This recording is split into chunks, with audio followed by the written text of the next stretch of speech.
அமுதே தமிழே அழகிய மொழியே எனதுயிரே,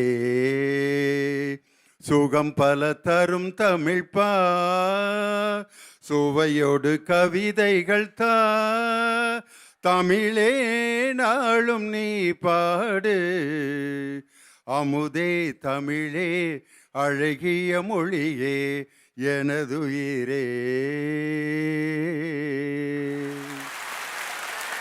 வரலாற்று சிறப்புமிக்க இந்த பாவை கல்வி மனைகளின் இந்த மாபெரும் அரங்கத்தில் உலகம் முழுவதும் வாழ்ந்து கொண்டிருக்கக்கூடிய கோடான கோடி கலைஞர் தொலைக்காட்சியின் ரசிக பெருமக்கள் சார்பாக இந்த ஒரு நல்ல நாளில் உங்கள் அனைவரையும் சந்தித்து ஒரு நல்ல தலைப்பில் விவாத அரங்கில் பங்கேற்று எங்களுடைய அனுபவங்களையும் கருத்துக்களையும் பகிர்ந்து கொள்வதற்கு இந்த அருமையான அரங்கத்தை எங்களுக்கு வழங்கி எங்களுக்கு முன்னால் கம்பீரமாக எளிமையாக வலிமையாக அமர்ந்திருக்கக்கூடிய இக்கல்லூரியினுடைய தலைவர் மரியாதைக்குரிய அன்பு ஐயா திரு நடராஜன் அவர்களுக்கு எங்களுடைய சிறப்பான நன்றியையும் வாழ்த்துக்களையும் தெரிவித்துக் கொள்கிறோம். இந்த நிகழ்ச்சிக்கு ஏற்பாடு செய்து எங்களோடு இங்கே வந்து அமர்ந்திருக்கின்ற மாநிலங்களவை உறுப்பினர் அருமை தம்பி ராஜேஷ்குமார் அவருக்கு என்னுடைய சிறப்பான வாழ்த்துக்களையும் வணக்கத்தையும் சொல்லி அவருடைய அரசியல் சமூக பணி மென்மேலும் சிறக்க நான் வாழ்த்துகிறேன். நாமக்கல் சட்டப்பேரவை உறுப்பினர் மற்றும் அவர்களோடு இணைந்து இங்கே வருகை இருந்திருக்கக்கூடிய எல்லோருக்கும் என்னுடைய பணிவான காலை வணக்கத்தை தெரிவித்து, இந்த நிகழ்ச்சியை வழங்குபவர்கள் Viking commander premier banians, special partner இந்தியாவின் நம்பர் 1 டீலர் வசந்த் அண்ட் கோ, ஜிலுஜிலுன்னு ஒரு ஏசி மேளா, ஆச்சி பாதாம் மில்க்ஸ் மற்றும் கமகம மனம் நலம் தரும் தினம் ஆர்கேஜி நெய், powered by Black Thunder Ooty main road Mettupalayam, ஆனந்த அனுபவம் அரோமா நெய், சந்தோஷமே எங்கள் சந்தோஷம் மற்றும் ரூபிலக்ஸ் Rockfort paints. Associate sponsor premier cookware and associates மற்றும் அரசன் சோப், ரொம்ப ரொம்ப நல்ல சோப், என்ஜிஏ 550D முறுக்கு கம்பிகள் மற்றும் மில்டன் கார்மெண்ட்ஸ், நிப்பார்ன் ஃபர்னிச்சர்ஸ் மற்றும் பட்டுக்கென்று தனிப்பிரிவு நாச்சியார் சில்க்ஸ் மதுரை. இந்த வணிக நிறுவனங்கள் இணைந்து வழங்கும் சிறப்பு பட்டிமன்றம். ஒரு நல்ல தலைப்பு, அது இந்த காலத்துக்கு தேவையான தலைப்பு. சமூக வலைதளங்களில் சித்தரிக்கப்படும் தகவல்கள், சிரிக்கவே சிந்திக்கவே அப்படின்னு தலைப்பு. ஏன்னா இந்த கையில் இருக்க அந்த மொபைல் ஃபோனை மட்டும் ஒரு அரை மணி நேரம் ஒருத்தன்ட்டு இருந்து பிடுங்கிட்டோம்னா அவன் அப்படியே ஆயிடுவான். எங்கே அது எதிரா சுவாசத்தை கூட நிறுத்திடுவாங்க போல இருக்கு. அதை கையில் இருந்து வாங்கிட்டோம்னா ஒரு காமன் நேரம் எங்கே எங்கே எங்கே எங்கே தேடி அதை கண்டுபிடிக்கிறதுக்கு இன்னொரு ஃபோனை வாங்கி அவன் நம்பரை, ஏன்னா அவன் நம்பரே தெரியாமல் அந்த மொபைல் ஃபோனை 30 வருஷமாக பயன்படுத்திகிட்டு இருக்கான். நீ இப்போ வச்சிருக்க அந்த ஃபோன் நம்பர் என்னடான்னா இந்த பார்த்து சொல்கிறேங்கிறான். அவன் நம்பரே அவனுக்கு தெரியாமல் 20 வருஷமாக அவன் கூடயே இருக்கு. யாராரோ பேசுகிறதெல்லாம், யாராரோ சித்தரிக்கிற தகவல்களை எல்லாம் வேற வினையேன்னு நம்ம உட்காந்து காலையில் அதை பார்த்துக்கிட்டு இருக்க வேண்டியிருக்கு.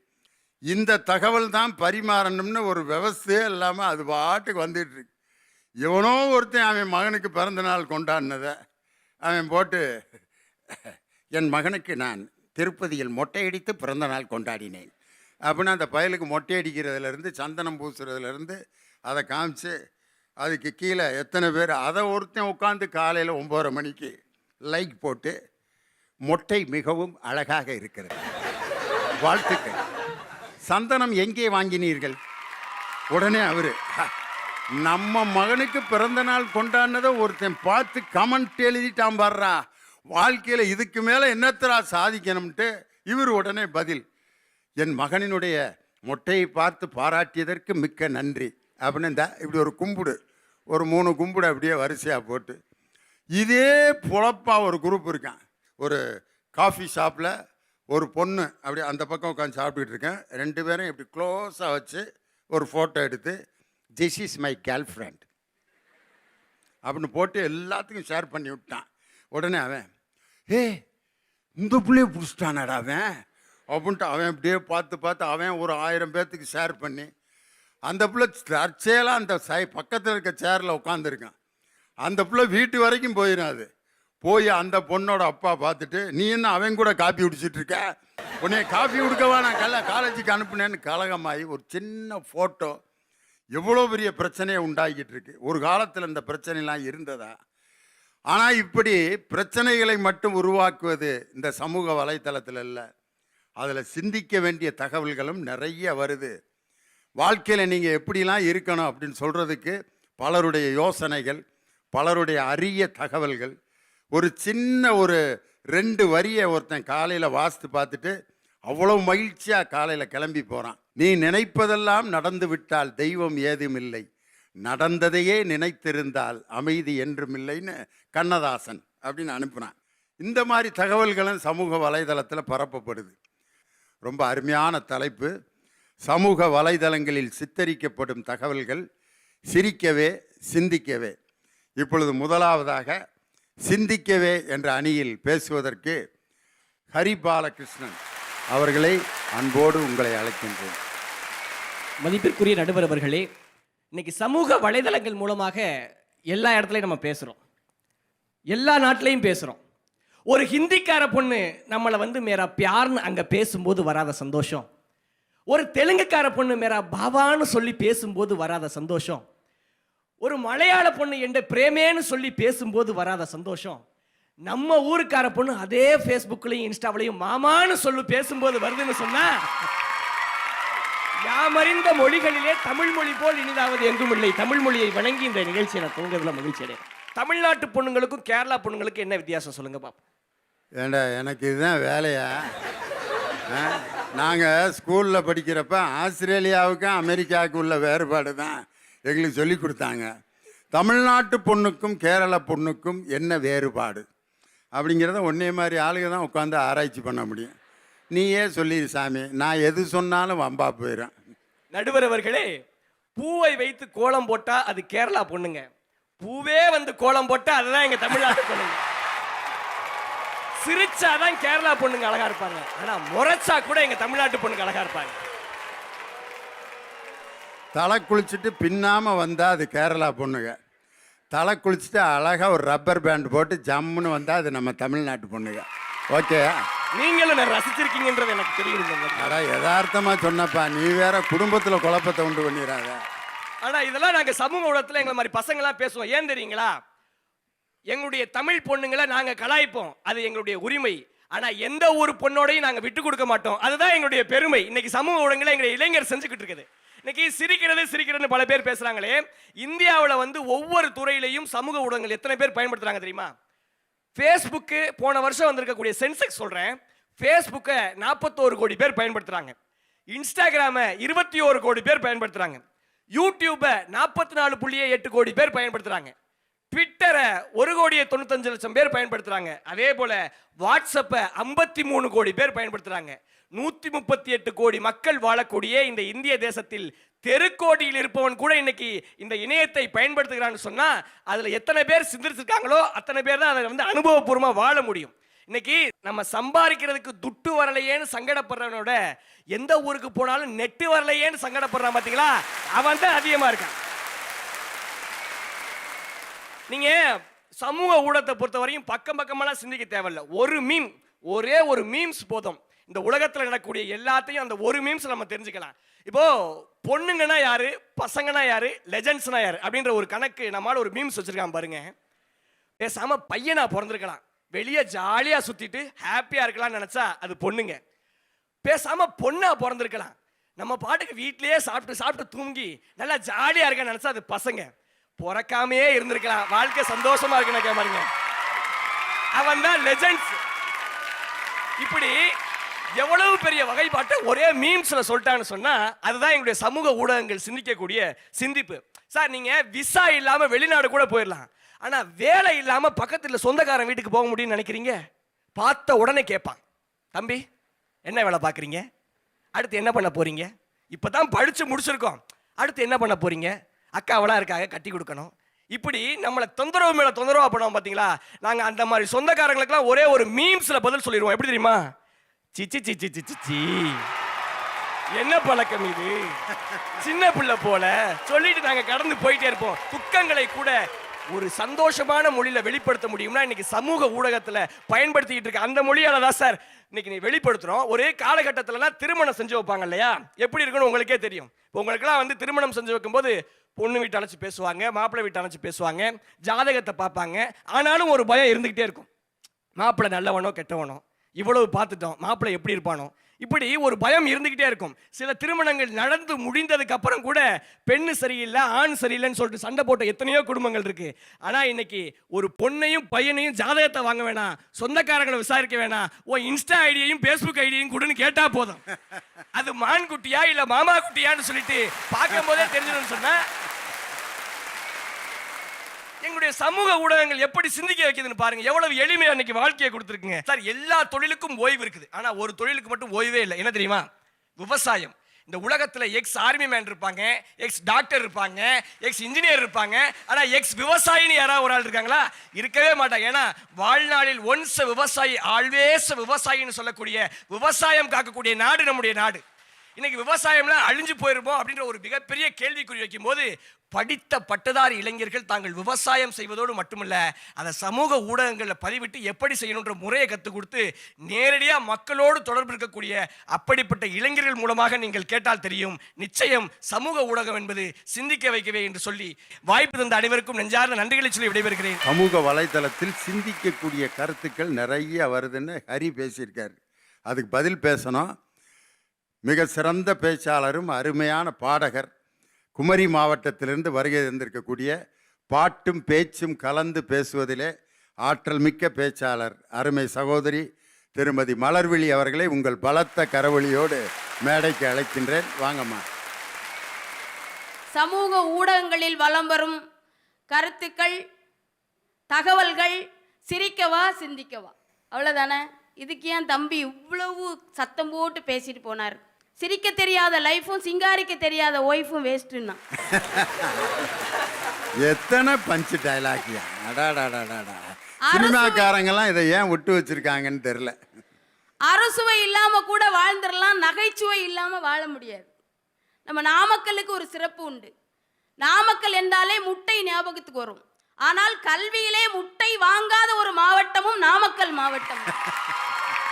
சொன்னார்ல தம்பி மாமா குட்டி. உண்மையிலேங்க பிள்ளைங்கள்லாம் இன்னைக்கு என்ன சொல்லுது? ஹலோ செல்ல குட்டி அல்லது மாமா குட்டி, நீ எங்க இருக்க? நானா ஷாப்பிங் மால்ல இருக்கேன்.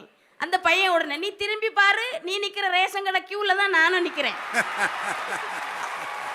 இதுல வேற லைக் பண்ணுங்க, ஷேர் பண்ணுங்க, சப்ஸ்கிரைப் பண்ணுங்க.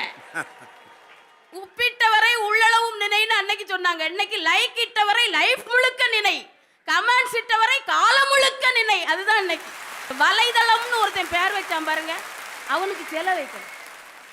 ஏன் தெரியுமா? வலைதளம்னு கரெக்டா பேர் வச்சிருக்கான் பாருங்க, உள்ள போனா வெளியே வர முடியாது. அதனாலதான் வலைதளம்னு பேர் வச்சிருக்காங்க. நீங்க சொன்ன மாதிரி செல்ல மட்டும் கையில இருந்து வாங்கிட்டோன்னு வைங்க, பாதி பேர் பைத்தியமா மாறிடுவான். ஒருத்தர் கோவத்துல செல்ல போட்டு டமார்னு உடைச்சாரு. செல்லு பேசிச்சுங்க, உண்மையில பேசிச்சு. மாவனை என்ன மட்டும் நீ உடைச்சு பாரு, அனாதை ஆயிருவ அப்படின்னு சொல்லிச்சு நடுவர் அவர்களே. இன்னைக்கெல்லாம் கருத்துக்கு சிந்திக்கிறதுக்கு எங்கேயுமே மரியாதை இல்லை. சிந்திக்கிறதுக்கு நிறைய விஷயங்கள் நம்ம நாட்டில் இருக்கு. இலக்கியங்கள் இருக்கு, 8 தொகை, 10 பாட்டு, பரிபாடல் எல்லாம் இருக்கு. ஆனா ஒரு குத்துப்பாட்டு கேட்டா எவ்வளோ மகிழ்ச்சியா இருக்கு இல்லையா நடுவர் அவர்களே? சினிமானாலே அவ்வளோ மகிழ்ச்சிங்க. சினிமா பார்த்துக்கிட்டு சோகமா வர முடியுமாங்க? இன்னைக்கெல்லாம் மாணவர்கள்ட்ட ஒரு கேள்வி கேட்டா டமால் நடிப்பான். நம்முடைய தேசிய விலங்கு எதுடானாரு, உடனே புலி உருமுது வேட்டக்கார வரத பார்த்து. தேசிய மலராவது தெரியுமாடா? ஒரு சின்ன தாமரை அப்படின்னா. வரலாறு தெரியுமாடா? கரிகாலே கால போல கருத்து இருக்குது குழல் இல்ல தாஜ்மஹால் நழலு. அவரு கோவம் வந்து தலையில பெரம்படுத்தி நங்குன்னு வச்சார். என் உச்சி மண்டையில சுருங்குது, ஒன்ன பார்த்தாலே விருங்குது.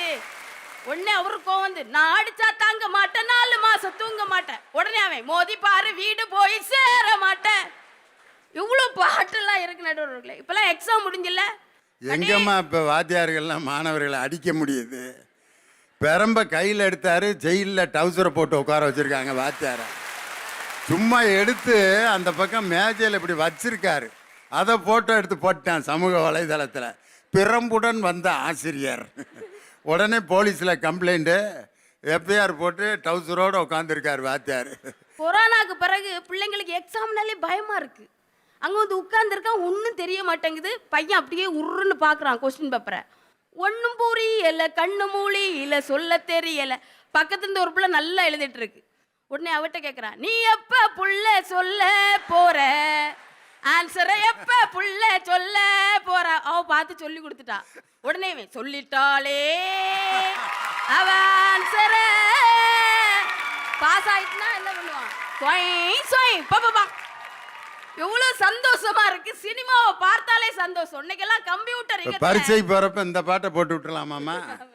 காதலேனும் தேர்வெழுதி காத்திருந்த மாணவன் நான். எல்லாம் பரீட்சைக்கு போறப்ப இந்த பாட்டை கேட்டு போனா அவ்வளவுதான், நாமக்கல் முட்டை தான். வாழ்க்கையை மகிழ்ச்சியா கொண்டு போகணுன்றதுக்காக தான் எல்லாருமே செல்ல கலையில வச்சிட்டு இருக்கோம். ஏன் யாமலே இப்படி பண்றீங்களே கிறுக்கு மெண்டல் பயில்வலான்னு ஒருத்தர் பேசுறாரு. அது பார்த்து நம்ம என்ன பண்ண முடியும்? இதுல எதை எடுத்துட்டு போகணும்? நம்மளை திட்டுறதை பார்த்து நம்மளே கைதட்டி ரசிக்கிறோம் பாருங்க, அதுதான் சூப்பர். இன்னைக்கு எல்லாமே செல்லுலார் காலமா மாறி போச்சுடா. அன்னைக்கு கண்ணதாசன் ஒரு பாட்டு எழுதினார், தேடினேன் வந்தது என்னது கூகுள் சர்ச். அதுக்கு இன்னைக்கு பதில் சொல்லிட்டான். நாடினேன் தந்தது ஆன்லைன் ஷாப்பிங், நாடினேன் தந்தது. வாசலில் வந்தது டோர் டெலிவரி. வாழவா என்றது மேட்ரிமோனி. எல்லாமே இன்னைக்கு வந்திருக்குன்னு சொன்னா, நோட் புக் இல்லாம கூட இருந்துருவான், ஃபேஸ்புக் இல்லாம இன்னைக்கு இருக்க மாட்டான். அந்த ஃபேஸ்புக் தான் இன்னைக்கு எல்லாமே. நம்ம பெண்கள் எல்லாம் நல்ல ரசம் வச்சு ஃபேஸ்புக்கில் அப்லோட் பண்ணிடுது. எல்லாரும் பார்த்துட்டு லைக்கை போடுறாங்க, வீட்டுக்காரர் போட மாட்டேங்கார். ஏங்க என்னங்க நீங்கள் மட்டும் போடல, அவங்களாம் பார்த்த வேண்டி நான் தான் தின்னவன், எப்படி போடுவேன் அப்படிங்கிறார். உலகத்திலே மிக மகிழ்ச்சியான விஷயம் என்னவென்று சொன்னால், அடுத்தவரை மகிழ்ச்சிப்படுத்தி பார்ப்பது தான். அடுத்தவர் மகிழ்ச்சியில தான் நம்ம மகிழ்ச்சி இருக்கு. இதைத்தான் நம்முடைய சமூக ஊடகங்கள் இன்றைக்கு சொல்லித் தருகிறது என்று கூறி, சமூக ஊடகங்களில் வலம் வரும் கருத்துக்கள், தகவல்கள் சிரிக்கவே என்று கூறி அருமையான வாய்ப்புக்கு நன்றி கூறி அமைகிறேன். நன்றி, வணக்கம். மலர்விழி இந்த ஹரிபாலகிருஷ்ணன் இப்போ ஏன் பேசணும்னு யோசிச்சுட்டு போய் உட்காந்துருக்காரு. வாழ்க்கையில் எவ்வளவோ சந்தோஷமாக எடுத்துக்க வேண்டிய விஷயங்கள் இருக்குது. அதை விட்டுட்டு அதுக்குள்ளே போய் சிந்திக்கிற விஷயம் என்ன அப்படின்னு எங்கே போய் தேடுறது? இதுக்கு பதில் சொல்லணும். எங்கள் அருமை சகோதரர் மருத்துவர் ஜெயராஜமூர்த்தி உங்கள் பலத்த கரவொலியோடு சிந்திக்கவே என்ற அணிக்கு கருத்துக்களை வழங்க அன்போடு அழைக்கிறேன். இந்த சமூக ஊடகங்கள் பயன்படுத்தக்கூடிய நாம் ரொம்ப ஜாக்கிரதையாக இருக்கணும். ஒன்றும் இல்லை நடுவர் அவர்களே, எனக்கு தமனாவுடைய வயசு என்னன்னு தெரிஞ்சுக்கணும்னு ஒரு விருப்பம் வந்துச்சு. தமனா சரின்னு இப்போ யூடியூப்பில் போய் தமனான்னு போட்டேன். இதுலையாவது வயசு வருது மாதிரி 2-3 இது பார்த்தேன். அதில் ஒரு இதில் வயசு சொல்லிட்டான். திரும்ப மூடி வச்சுட்டேன். திரும்ப ஓப்பன் பண்ணி யூடியூப்பை திறந்தா வரிசையாக தமனாவை பற்றிய செய்திகளாக வருது. அப்போ நீங்கள் எதை தேடுகிறீர்கள், நீங்கள் எதன் மீது ஆர்வமாக இருக்கிறீர்கள் என்பதை உங்களுக்கு தெரியாமலே இன்னொருவன் கவனித்துக் கொண்டிருக்கிறான் என்பதை நாம் மறந்துவிடக்கூடாது. அங்கே தான் நாம் ரொம்ப சிந்திக்க வேண்டிய விஷயம். ஏதாவது ஒரு தகவல் வந்துவிட்டால் உங்களுக்கு தெரியும் அதில் உண்மை இருக்குதா பொய் இருக்கிறதா என்பதை ஆராய்ந்து பார்க்காம நம்மால் உடனே ஃபார்வர்ட் பண்ணுவான். கவிஞர் கா.மு. ஷெரீப் என்கின்ற ஒரு திரைப்பட கவிஞர் ஒரு விஷயத்தை அவர்கள் சொன்னார்கள். பாட்டும் நானே பாவமும் நானே. அந்த பாடலை எழுதியவர் தான் இந்த கா.மு. ஷெரீப் என்று போட்டு ஆரம்பித்திருந்தார்கள். கலைஞரை சேலம் மாடர்ன் தியேட்டர்ஸில் கொண்டு செய்து அறிமுகப்படுத்தியவரும் இந்த கவிஞர் கா.மு. ஷெரீப் என்று பல உண்மை தகவல்களை எல்லாம் அதில் தருகிறார்கள். ஆனால் கவி கா.மு. ஷெரீப் அதை எழுதவில்லை, கவிஞர் கண்ணதாசன் அந்த பாடலை எழுதியிருக்கிறார் என்பதை திருவிளையாடலை போய் டைட்டிலே பார்த்துட்டேன். ஒரு தகவல் நமக்கு வந்தால் அது உண்மையா பொய்யா என்பதை ஆராய்ந்து பிறகுதான் ஃபார்வர்டு செய்ய வேண்டும் என்பதை நிச்சயமாக இந்த விஷயத்திலே நான் தெரிந்து கொண்டேன். இந்த சமூக ஊடகங்கள் வியாபார தந்திரங்களை பெருக்கக்கூடியன. ஒன்றும் இல்லை, இப்போ அம்மா நிறைய சினிமா பாடலாம் சொன்னீங்க, நீங்கள் லவ் டுடேயே விட்டுட்டீங்க. அதில் நான் தெரிஞ்சுக்கிட்ட ஒரு செய்தி சிந்திக்க வைத்தது, அதில் 2 நாளில் அந்த காதலன் காதலியே அவங்க அப்பா சொல்லுவார், ஃபோனை மாற்றிங்கன்னு. அந்த படம்லாம் நீங்கள் தம்பிக்கெல்லாம் பார்த்துருப்பீங்க. ஏன்னா அந்த படம் நிறைய கல்லூரி மாணவர்கள்லாம் பார்த்தாங்க, நல்லா ஓடிச்சுன்னு வச்சுங்களேன். நான் என்ன விஷயம் தெரிஞ்சுக்கிட்டேன்னா, உஷாராயிட்ட நடுவர் அவர்களே, வாட்ஸ்அப்பில் நாம் யார்கிட்ட சாட்டிங் பண்ணாலும், யார்கிட்ட சாட்டிங் பண்ணியிருந்தாலும், நாம் டெலீட் பண்ணாலும், கிளியர் சாட் கொடுத்தாலும், அதில் அந்த பொண்ணோட அப்பா சொல்லுவான், அதை எடுக்கிறதுக்கு ஒரு ஆப்ஷன் இருக்கு, இந்த இடத்துக்கு போ, அதில் போய் அப்படி பண்ணி இப்படிலாம் செஞ்சின்னா அவன் டெலீட் பண்ண எல்லா விஷயமும் எத்தனை வருஷத்துக்கு முன்னாடி எப்பப்போ என்ன யார் யார் கூட சாட் பண்ணானோ எல்லாம் வந்துருன்னுவான். இவன் அவன் சொன்னது மாதிரியே போட்டு பார்த்து இந்த பையன் யார் யாரு கூட கடலை போட்டான், யார் யாரு கூட சிரிச்சு பேசினா, யார் யாருக்கு கிஸ்ஸிங் முத்தம்லாம் இந்த சிம்பிள்லாம் அதில் வரும். நான் சொல்றது இல்லை, இதையெல்லாம் கண்டுபிடிச்சிருவாங்க அப்படின்னு. அப்போ வாட்ஸ்அப்பை போன்ற சமூக ஊடகங்களை பயன்படுத்தக்கூடியவர்கள் மிகவும் ஜாக்கிரதையாக இருக்க வேண்டும் என்பதை அது போன்ற திரைப்படங்கள்லாம் நமக்கு சொல்லி கொடுத்தது. இன்னொரு விஷயம் தெரியுமா, இப்ப சமூக ஊடகங்கள்ல எல்லா நடிகைகளையும் எல்லா கிரிக்கெட் வீரர்களையும் பின்தள்ளி விட்டு ஒரு பெண் ஓட்டுநர் இன்றைக்கு முன்னணியில் இருக்கிறார் என்றால் கோவையை சேர்ந்த ஷர்மிளா என்கின்ற ஒரு பெண் டிரைவர். பஸ்ஸை மலர்விழி எல்லாரும் ஓட்டிட முடியாது, அது பெண்கள். ஆண்கள் ஓட்டலாம், அந்த ஸ்டேரிங்லாம் அவ்வளோ கஷ்டமா இருக்கும். நான் ஒரு தடவை ஏறி ஒரு பஸ்ஸில் உட்காந்து ட்ரை பண்ணி பார்த்தா கிளச்சை ஏறி அமுத்துறேன், சார் 10 சார் நல்லா மிதிங்கடாயோ, இதுக்கு மேலே என்ன ஏறியே நிற்கிறேன், என்னால் அமுத்த முடியல, கிளச்சை அவ்வளோ ஹார்டாக இருக்குது.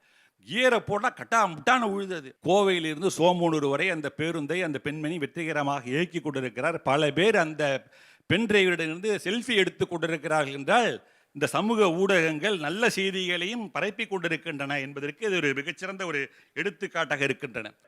ஒரு முதலைக்கு கூட கருணை இருந்திருக்கிறது, ஈர நெஞ்சம் இருக்கிறது. ஒரு மானை பிடிச்சிருச்சுங்க, அது ஒரு மானை பிடித்து விட்டது, கவி விட்டது.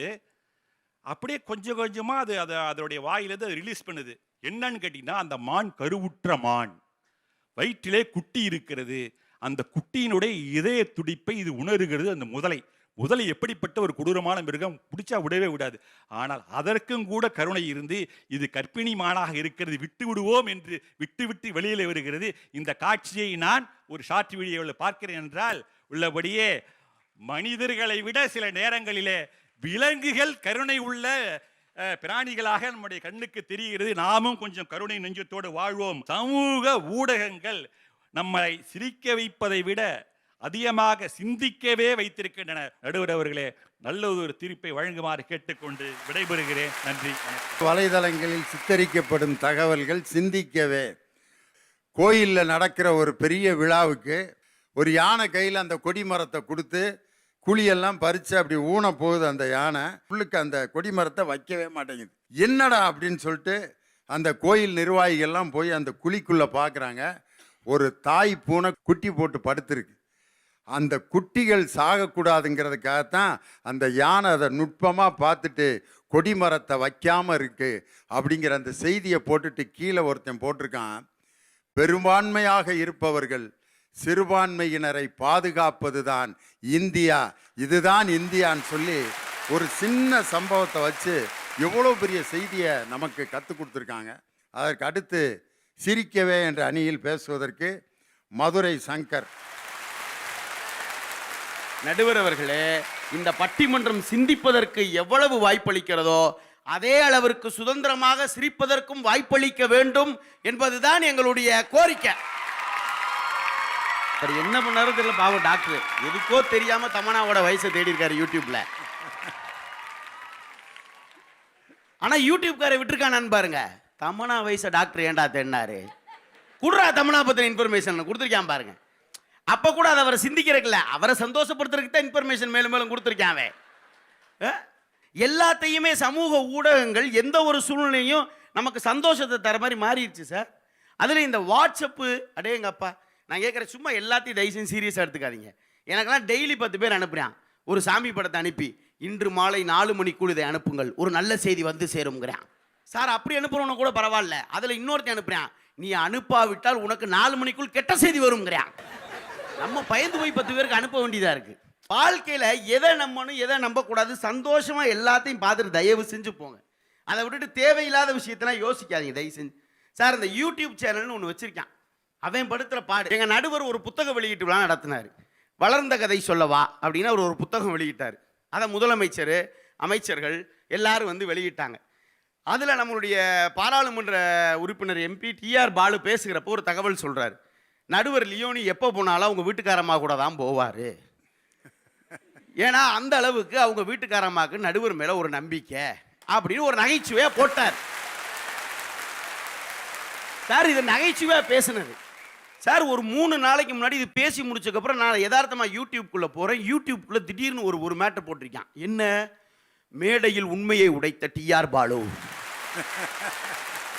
கடுப்பான திருமதி லியோனி, தடுப்பானது லியோனி உடம்பு போட்டான். எப்பயுமே திருமதி அமுதா லியோனி கடுப்பாவாங்க, நடுவரோட உடம்பு தடுப்பாகும்னு 10 வருஷம் இருக்க எங்களுக்கு தெரியும். இது அப்புறம் யூடியூப் வரைக்கும் போச்சு. ஏயா என் குடும்ப விஷயம் இந்த பாவை காலேஜில் இப்படி மேடையில் இப்படி அசிங்க பண்ணுமா? இதுக்கு தான் யூடியூப்பில் தான் இதையும் சொல்லியிருக்கேன். சில பேரை வீட்டு எல்லையோடு நிப்பாட்டிருங்க. வீட்டுக்குள்ளே நிறைய பேரை விட்டிங்கன்னா இப்படித்தான் உங்கள் வீட்டு மேட்ரு பூரா யூடியூப்பில் ஏற்றிடுவாங்க போட்டிருக்காங்க சார். உள்ளே போய் பார்த்தா கடைசியில் என்ன நடந்ததோ அந்த செய்தி தான் இருந்துச்சு. ஆனால் இவங்க கொடுக்குற பில்டப் பார்க்கணுமே. அடேங்கப்பா, அதை பார்த்துட்டு நீங்கள் ஃபோன் பண்ணி என்னம்மா இப்படி ஆகி போச்சாமலன்னு லியோனி வீட்டில் பேசி அவங்க வீட்டில் பஞ்சாயத்தை உருவாக்குனா அதுதான் தேவையில்லாத பிரச்சனை. சிரிச்சுட்டு போய்கிட்டே இருக்கணும் சார். ஒன்றும் இல்லை, நான் நிறைய ஊரில் ஜோக் சொல்லிக்கிட்டே இருப்போம். நான் ஒரு மேடையில் பேசுகிறப்போ ஒரு நகைச்சுவை சொன்னேன். என்ன சொன்னேன்னா, நானும் என் மனைவியும் இந்த மாதிரி ஜவுளி எடுக்க போன உடனே என் மனைவி ஒரு 3 மணி நேரமாக ஒரு சேலையை தேடிச்சு. ஒரு சேலை எடுக்கலை. நான் கொஞ்சம் கடுப்பாகி சொன்னேன், எதையா உன்னை எடுமான்னே.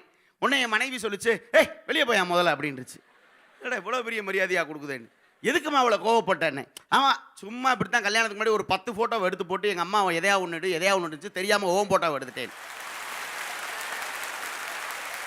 சார். இது ஒரு மேடையில் சொன்ன நகைச்சுவை சார். ஒரு 4 நாள் கழிச்சு என் மாமனார் மாமியார் பஞ்சாயத்து கூப்பிட்டு ஒரு 10 பேர் வந்துட்டாங்க. வீட்டில் வந்து உட்காந்து என்னடான்னா யூடியூப்பை காட்டுறாங்க. மதுரை சங்கரின் மனைவி கண்ணீர் பேட்டி, தெரியாமல் திருமணம் நடந்து விட்டது. வந்துட்டான் சார். வீட்டில் பெரிய பஞ்சாயத்து. சொல்ல முடியுமா? இது நகைச்சுவைக்கு சொன்ன. ஆனால் நான் என்ன சொல்கிறேன், இது எல்லாத்தையுமே நீங்கள் கடந்து போகணும் சார். இந்த மாதிரியான விஷயங்கள் எல்லாம் நகைச்சுவைக்காக நமக்கு கொடுத்துக்கிட்டு தான் இருக்குது. பேக்ரவுண்டை சேஞ்ச் பண்ணி எவ்வளோ ஃபோட்டோ போட்டுக்கிட்டு இருக்கேன் சார். ஜாலியாக தானே இருக்குது. என்ன தப்பு? நான்லாம் 17 நாடுகளில் வெளியில் பேசியிருக்கேன்னு எவன்டா போய் சொன்னேன்னா அவன் 40 நாட்டில் பேசுகிற மாதிரி ஃபோட்டோ காட்டுறான். சரின்னு சந்தோஷப்பட்டு போய்கிட்டே இருக்கணும். இதை போய் நீங்கள் பிரச்சனையாகவே எல்லாத்தையும் தயவு செஞ்சு பார்க்காதீங்க. உண்மையிலே எனக்கு இருக்கிறதுலே இந்த யூடியூப்பில் அதெல்லாம் பார்த்தா இருக்கலே கொஞ்சம் கோவம் வருது. எந்த இடத்துல வரும்னா, திடீர்னு ஒரு செய்தியை சொல்ல வருமா, இங்கே என்ன நடந்துச்சு தெரியுமா, இதை நம்ம அந்த ஊருக்குள்ளே போகிறோம், அங்கே ஒரு பெரிய சம்பவம் நடந்துச்சு அப்படின்னு முடிச்சுவிட்டு அந்த யூடியூப் சேனல் ஆரம்பிக்கிறேன். 10 நிமிஷம் பேசுகிறேன் சார். இது மாதிரியான தகவல்களை நீங்கள் பெற வேண்டும் என்று சொன்னால் என்னுடைய யூடியூப் சேனலை லைக் பண்ணுங்கள், ஷேர் பண்ணுங்கள், சப்ஸ்கிரைப் பண்ணுங்கள், கமெண்ட் பண்ணுங்கள். அதுக்கப்புறம் இதெல்லாம் நீங்கள் கடைசி வரைக்கும் அந்த தகவலே சொல்லாமல் அந்த மேட்டரை முடிச்சு வெளியே போயிருவான். இப்படி தான் நிறைய பேர் நடத்திக்கிட்டு இருக்கான். நான் கேட்குறேன், உண்மையிலேயே எல்லாத்தையும் நீங்கள் சந்தோஷமாக பாருங்களேன், ரொம்ப சந்தோஷமாக இருக்கும். நீங்கள் வாட்ஸ்அப்பில் எல்லாரும் ஏன் பிரச்சனை இதெல்லாம் பிரச்சனையே கிடையாது. ஸ்டேட்டஸ் வைக்கிறதெல்லாம் நீங்கள் ஏன் பெருசாக எடுத்துக்கிறீங்க? சில பேர் பிறந்த நாளைக்கெல்லாம் ஸ்டேட்டஸ் வைப்பேன். காலையில் ஸ்டேட்டஸ் வச்சானே அவன் ஸ்டேட்டஸ் தான் சாயங்காலம் வரைக்கும் பார்ப்போம். ஏன்னா ஊருக்கு போய் ஸ்டேட்டஸை பூரா எடுத்துகிட்டு வந்து இவன் வச்சிருப்பான். பார்த்துக்கிட்டே இருக்க வேண்டியதான் ஸ்டேட்டஸில். உண்மையிலேயே எனக்கு கிடைக்கிற நேரங்களெல்லாம் இந்த சமூக ஊடகங்கள் தருகிற தகவல்கள் சிரிப்பை மட்டும்தான் தந்து கொண்டிருக்கிறது. நான் அதை மட்டும்தான் விரும்புகிறேன் என்கிற வாதத்தை நிறைவு செய்கிறேன். நன்றி, வணக்கம். எவ்வளவு ரசனையான தகவல்கள்லாம் சமூக வலைதளத்தில் வந்துக்கிட்டு இருக்கு. எங்கள் ஊரில் ஒருத்தன் தண்ணியை போட்டு லைட்டு மரத்திட்ட பேசிகிட்டு இருக்கேன் 1/2 மணி நேரம். அதை எடுத்து போட்டிருக்காங்க. என்ன பிரதர், நான் வர்ற இடத்துல நீ சென்டரில் என்னை மறித்து நிற்கிற, வாயை திறந்து பேசுகிற, எதை லைட்டு மரத்தை கேட்குறேன். எவ்வளோ போதையில் இருக்கான் பாருங்க. கொஞ்சம் ஓரமாக நிற்க மாட்டியா நீ? ஓரமாக போ அண்ணன். இன்னும் பக்கத்தில் ஒருத்தன் வந்து, அவரை நான் நேரத்துலேருந்து சொல்லிகிட்டு இருக்கேன்டா, போக மாட்டேங்கிறாரா. இவனை கூட ராஜ போதையில் இருக்கான் அவன். இதை பார்த்துவிட்டு நம்மளும் இதே மாதிரி வாங்கி ஊற்றிட்டு லைட்டு மரத்திட்ட பேசுவோம்னு எவனாவது நினப்பானா? அதாவது சமூக ஊடகங்களில் உலகத்தில் நடக்கக்கூடிய நகைச்சுவை பூரா நம்மளுக்கு ஒரு ஃப்ரேமில் கொண்டு வந்து தர்றானே, இதை யாராவது நமக்கு செய்ய முடியுமா? சங்கர் கேட்டிருக்காரு. அதுக்கு பதில் சொல்லணும், சிந்திக்கவே என்ற அணியை நிறைவாக முடித்து வைக்க கவிஞர் இனியவன். இங்கே பேசின என்னுடைய தம்பி ஹரிபாலகிருஷ்ணன், அவர் கல்யாணம் ஆகாத காரணத்தினால் பொண்ணு பார்க்குற வேலையை இங்கே ஆரம்பித்தார். அந்த அம்மா ஆரம்பித்ததுக்கு காரணம் என்னென்னா, என்னவோ ஆம்பளை பசங்களாம் அயோக்கிய பசங்க மாதிரியும் பொம்பளை பிள்ளைங்கள்லாம் ரொம்ப நல்ல பிள்ளைங்க மாதிரி அந்த அம்மா ஓட்டு வாங்கணும்னு அந்த அம்மா கேர்ள்ஸ் ஓட் பேங்க்காக ஆசைப்பட்டு அவங்க பேசினாங்க. நீங்கள் எங்கள் இளைஞரில் சாதாரணமாக நினைக்கக்கூடாது. பஸ்ஸில் போகும்போது கூட உள்ளே பெண்கள் என்ற மலர்கள் கசங்கி விடக்கூடாது என்பதற்காக தன்னுடைய உயிரை பணயம் வைத்து வெளியே தொங்கி வரக்கூடிய தியாக தீபங்கள் ஒன்று. சார் நீங்கள் சாதாரணமாக நினச்சக்கூடாது. இந்த தமிழ்நாட்டில் பத்திரிகையில் போடுறாங்கல்ல முதல் மாணவின்னு, கிட்டத்தட்ட 100 ஆண்டுகளாக அதை போடுறான். எங்கால அழுதுருக்கானா? ஏன்னா பொம்பளை பிள்ளைங்களுக்கு ஒரு பெரிய கஷ்டம் இருக்கும், ஒரு சின்னது கூட தாங்க மாட்டாங்க. அவங்க கண்ணிலேருந்து ஒரு சொட்டு தண்ணி வரக்கூடாது சொல்லிட்டு தன்னுடைய மதிப்பெண்ணை தூக்கி வீசுறான் பார். அப்படியாப்பட்ட தங்கங்களை வச்சுக்கிட்டு இப்போ அவனுக்கு வயசு கோளாறு பொண்ணு தரான். அந்த அம்மாவுக்கு என்ன ஆச்சு? நடுவர்களே, நீங்க நான் நிறைய ஊருக்கு ஹரிபாலகிருஷ்ணனை பேச கூட்டு போயிட்டு தான் இருக்கேன். எல்லா ஊர்லயும் இந்த வேலை தான் பார்த்துக்கிட்டு இருக்காப்புல. முந்தா நாள் விழுப்புரம் புத்தக கண்காட்சியில் பேசுகிறப்ப விழுப்புரத்தில் தான் உலக அழகிகளே இருக்கிறார்கள் அப்படின்ட்டார். உடனே நான் சொல்லிட்டேன், பொண்ணுங்க உனக்கு ரெடி ஆயிரும் பார்த்துடுறா அப்படின்னு சொல்லி. இல்லை, எனக்கு அவனை கூட பிரச்சனை கிடையாது. உங்கள் நிலைமை இப்படி ஆகக்கூடாது நடுவர்களே. நாளைக்கு யார் யாரெல்லாம் கல்யாணம் ஆகலையோ டியோனி சார்ட்ட பட்டிமன்றத்தில் போடா, பொண்ணு கிடைக்கின்ற மாதிரி ஆக்கிட போகிறானுங்க. அப்புறம் பட்டிமன்றம் மேடையாக இருக்காது, மேட்ரிமோனி மேடையாக ஆகிட போகுது. அப்புறம் இவர் உட்காந்துட்டு நடுவர் உட்காந்துட்டு கவலைப்படாதீங்க. அந்த மாதிரி ஊரா பொண்ணு தேடி கல்யாணம் ஆன ஒரு ஆள் தான் மதுரை சங்கர், தெரியுமா? பேச்சலராக எங்கள் அணிக்கு வந்தார். இப்போ 2 பிள்ளைக்கு தகப்பன் ஆயிட்டான். எப்படி பாருங்க, நம்ம டீமில் அப்படி ஒரு ராசி இருக்கு. நடுவர் அவர்களே, சமூக ஊடகங்கள் சிரிக்கவா சிந்திக்கவான்னு கேள்வி கேட்டுறாங்க. நீங்கள் சயின்ஸ் வாத்தியா தானே? ஆமாம், அதில் என்ன சந்தேகம் உனக்கு? நமக்கு ஒரு சில கேள்வி. இந்த ஆம்பளை பசங்க ஏன் சீக்கிரமாக பிறக்கிறாங்க, பொம்பளை பசங்க ஏன் லேட்டாக பிறக்கிறாங்க? ஆம்பளை பயிலுக்கு எப்பயுமே அவசரம் எல்லாத்துலேயும், அதனால சீக்கிரம் வந்துடுவேன். பெண்கள் கொஞ்சம் நிதானமாக இருப்பாங்க. அதெல்லாம் ஒன்றும் கிடையாது. இந்த தன்னை பெற்றெடுத்த தாயை காப்பாற்ற வேண்டும், தகப்பனை காப்பாற்ற வேண்டும், நமக்கு முன்னால் பிறந்த அக்காவை காப்பாற்ற வேணும், தனக்கு பின்னாடி பிறக்கிற தங்கச்சியை காப்பாற்ற வேண்டும் என்ற ஒரு உயரிய எண்ணத்துக்காக தான் சீக்கிரமாக பிறந்துடும். மதுரை சங்கர், நீங்கள் சிரிக்க மட்டும்தான் பார்க்க வேண்டும். யாரு நீ சொல்லாமையா அதை? அரசாங்கமே 2 வருஷம் தான் கொரோனாவில் லாக்டவுன் போட்டாங்க. நீங்கள் அந்த நாள் பேசும்போது கவனிச்சிங்களா? மதுரை சங்கர் பேசும்போது, நம்ம வீட்டில் ஒரு 4-3 வயசு பையன் இருக்கான். நல்லா கேட்டுங்க, ஒரு குழந்தை பிறந்தா 4 வயசு குழந்தை பிறந்தா 2 வயசு குழந்தை ஒன்று இருக்கும். அவர் சொன்னார் பார்த்தீங்களா, 4-3 வயசு குழந்தை இருக்கு. கவனிச்சிங்களா அதை? 2 வருஷம் லாக்டவுன்லயே 2 வருஷத்துக்கு ஒரு புள்ள பெற்றது நீ. எப்படிரா நமக்கு ஒரு கியூரியாசிட்டி வராதா? எனக்கு ஒரு ஆசை இருக்காதாயா? எப்படி அப்படின்னா, மதுரை சங்கர் சொன்னது யூடியூப்ல அப்பத்தா சமையல். அந்த அப்பத்தா சமையலை பார்த்து தினம்தோறும் என்னுடைய மனைவியுடைய கர்ப்பமான காலத்தில் தினம்தோறும் நான் சமைத்து போட்ட காரணத்தினால் என்னுடைய மனைவி சுகப்பிரசவம். அதெல்லாம் இருக்கட்டும், அடுத்த வருஷம் எப்படி? சங்கரு, இதுக்கு தான் முக்கியமான விஷயம்லாம் ஷேர் பண்ணாதேன்னு நான் சொன்னேன். போச்சா?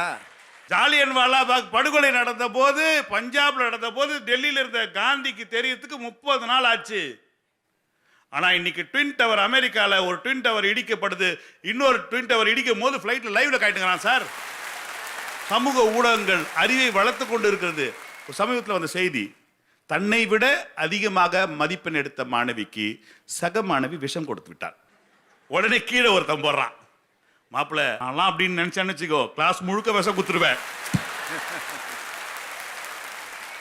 சார். எல்லாத்தையும் டேக் இட் ஈஸின்னு எடுக்கிறான் தெரியுங்களா? அவன் ஜெயிச்சிருவான் சார். சமூக ஊடகங்கள் அக்கறை உள்ள ஊடகங்கள், அது நகைப்பதற்காக அல்ல, வாழுகின்ற வாழ்வியல் தத்துவங்களை சொல்லக்கூடிய சமூக ஊடகங்களை தொடர்ந்து பயன்படுத்த வேண்டும். நன்றி, வணக்கம். நிறைவாக சிரிக்கவே என்ற அணியை அலங்கரிக்க திரைப்பட பாடலாசிரியரும் என் மனம் கவர்ந்த கவிஞர் அருமை சகோதரர் நெல்லை ஜெயந்தா உங்கள் பலத்த கரவொலியோடு பட்டிமன்றத்தின் விவாதங்களை நிறைவு செய்ய வருகிறார். ஒரு அறிஞன் சொன்னான், ஒரு கணவனுடைய மகிழ்ச்சி என்பது அவன் மனைவியின் வார்த்தைகளிலும், ஒரு கணவனுடைய ஆரோக்கியம் என்பது அவன் மனைவியின் கைகளிலும், ஒரு கணவனின் ஆயுள் என்பது அவன் மனைவியின் அரவணைப்பிலும், ஒரு கணவனின் வாரிசு என்பது அவன் மனைவியின் வயிற்றிலும் தான் இருக்கிறது என்று சொன்னான். அதான் ஊடகங்களில், அதாவது இன்னைக்கு இருக்க சமூக வலைதளங்களில் இதையெல்லாம் தெரிந்து கொள்ள முடியாது. ஆனால் செய்திகள், நமக்கு சரியான செய்திகளை இந்த சமூக ஊடகங்கள் தருவதே இல்லை. அதனால்தான் அதில் வருகின்ற செய்திகளை படித்துவிட்டு சிரித்துவிட்டு போங்கள் என்று நாங்கள் சொல்லுகிறோம். அந்த பாட்டும் நானே பாவமும் நானே பாடலை எழுதியது காமு ஷெரீப் என்று நான் படித்தேன் என்று சொன்னார். இந்த செய்தி முதலில் ஊடகங்களில் தான் வந்தது.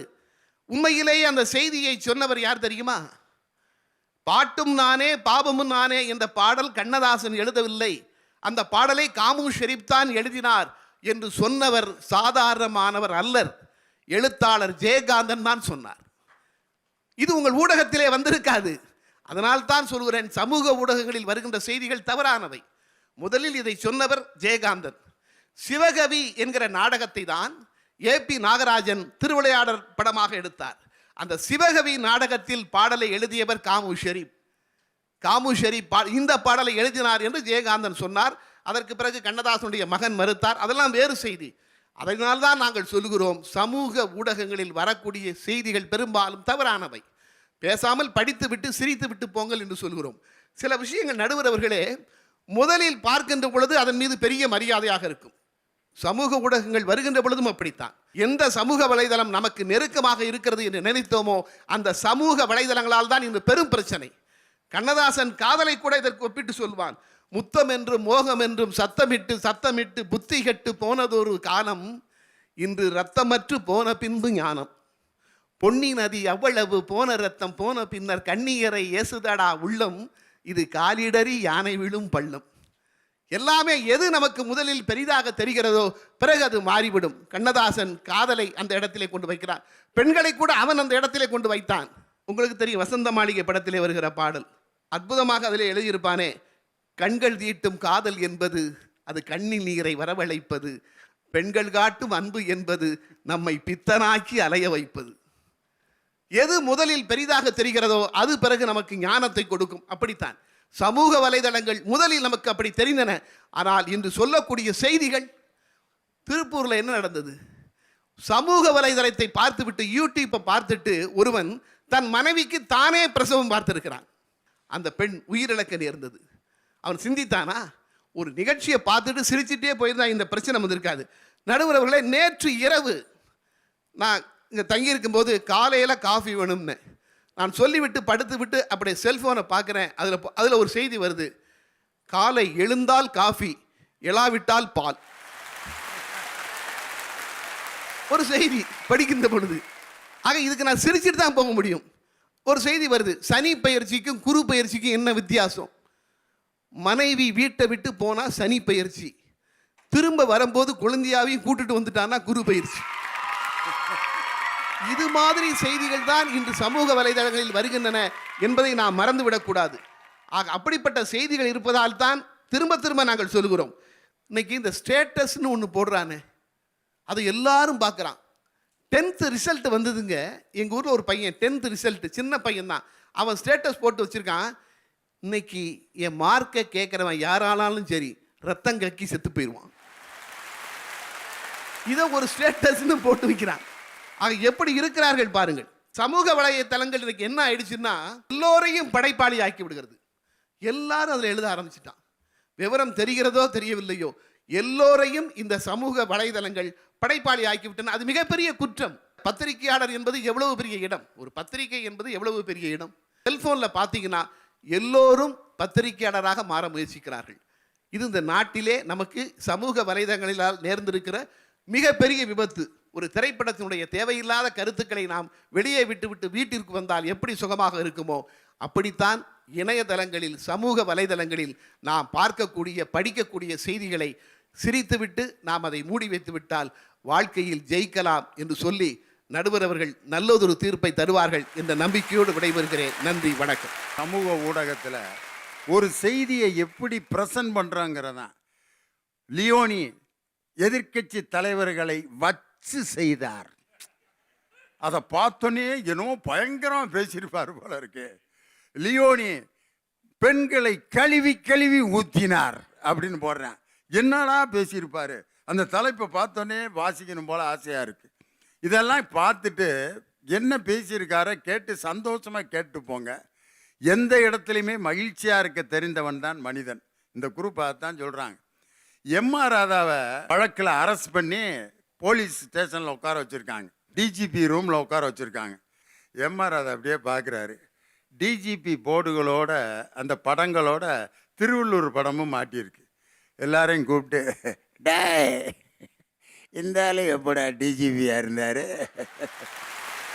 தாடியும் மீசையும் வச்சுக்கிட்டு திருக்குறள் எழுதினவரையும் டிஜிபியை வச்சுருந்தாங்களா, இவ்வளவு நாள் நமக்கு தெரியாமல் போச்சுடா திருவள்ளுவர் தமிழ்நாட்டில் டிஜிபியாக இருந்தார். அந்த கூட்டமே சிரிக்குது. அரெஸ்ட் பண்ணி உட்கார வச்சிருக்கக்கூடிய நேரத்தில் கூட ஒரு மனிதனை மகிழ்ச்சிப்படுத்தணும்னு நினச்சிருக்காரு பாருங்க அந்த கலைஞர். இதை இப்போ பார்த்துட்டு சந்தோஷமாக இருந்துட்டு போங்க, இதில் என்ன அப்படின்னு கேட்குறாங்க. சிந்தித்தல், விலங்குகளை விட ஒரு மனிதனை வேறுபடுத்தி காட்டுவது அந்த ரீசனிங் பவர், சிந்திக்கும் ஆற்றல் தான். அந்த சிந்தனைக்குரிய கருத்துக்களை எந்த இடத்துல ஒரு மனிதன் தேடி தேடி இன்னைக்கு போக வேண்டியிருக்கு. காரணம் என்னன்னா, இன்னைக்கு ஒரு பெண்ணை பற்றி ஒரு தகவல் ஒருத்தன் அனுப்பியிருக்கான். ஆண்களுக்கும் பெண்களுக்கும் என்ன வித்தியாசம்? இப்போ எல்லாரும் அதே தான் பேசுனாங்க. ஆண்களும் பெண்களும் எந்த விஷயத்தில் வேறுபடுறாங்கன்னா, முகக்குறியீடு, பாடி லாங்குவேஜை ஸ்டடி பண்ணுறதுல ஆண்களை விட பெண்கள் ஒரு 10 மடங்கு வலிமையானவர்கள் அப்படிங்கிறான். வீட்டுக்குள்ளே நுழைஞ்சவனையெல்லாம் நம்பிடுவாங்க. ஆமாம் நல்லவராக இருக்கார அப்படின்னா, நல்லவரில் அந்த அம்மா சொல்லும், பார்வையே சரியில்லை, திங்கிற மாதிரி பார்க்குறான் அப்படிங்குது. அது எப்படி திங்கிற மாதிரி உனக்கெல்லாம் அதெல்லாம் தெரியாதியா, அவன் கண்ணே சரியில்லை, அவன் கூட நீ பழகாத அப்படிம்பாங்க. எப்படிமான்னா தெரியவே தெரியாது. அதனால் அந்த பாடி லாங்குவேஜை ஸ்டடி பண்ணுறதுல பெண்களுக்கு ஒரு மிகப்பெரிய ஆற்றல் இன்னைக்கு இருக்கிறத நம்ம பார்க்குறோம். அந்த பெண்கள் பற்றிய சிந்தனைகளை எல்லாம் இந்த சமூக வலைதளங்களில் ஒவ்வொருவரும் நமக்கு தந்து கொண்டிருக்கிறார்கள். சிரிக்க வேண்டிய தகவல்களுக்கு மனம் விட்டு வாய் விட்டு சிரிப்போம். சிந்திக்க வேண்டிய தகவல்களை தேடி தேடி பார்த்து அந்த தகவல்களை நமதாக்கி கொள்வோம். மற்றவர்கள் பெறுகின்ற அறிவெல்லாம் நமக்கு கொட்டி கிடக்கின்ற அந்த சமூக வலைத்தளங்களில் சிந்திக்கக்கூடிய கருத்துக்களை தேர்வு செய்து தேடி தேடி போய் பார்த்து அந்த கருத்துக்களால் பயன்பெறுவோம் என்று சொல்லி, சமூக வலைதளங்களில் சித்தரிக்கப்படும் தகவல்கள் சிரிப்பதற்காக மட்டுமல்ல, சிந்திப்பதற்காகத்தான். அந்த தகவல்கள் எத்தனையோ வெளிநாட்டு அறிஞர்களின் தகவல்களை எல்லாம் ஓரிரு வார்த்தைகளில் நமக்கு கொடுத்து நம்பிக்கையை தரக்கூடிய அந்த தகவல்களை தேடி செல்வோம் என்று சொல்லி, உலகம் முழுவதும் வாழ்ந்து கொண்டிருக்கக்கூடிய கோடான கோடி கலைஞர் தொலைக்காட்சியின் ரசிக பெருமக்களுக்கு என்னுடைய அன்பான வாழ்த்துக்களை சொல்லி, இந்த பாவை கல்லூரியினுடைய உயிரினும் மேலான மாணவ செல்வங்களுக்கு என் பணிவான வாழ்த்துக்களையும் வணக்கங்களையும் சொல்லி விடைபெறுவது உங்கள் திண்டுக்கல் லியோனி. வணக்கம்.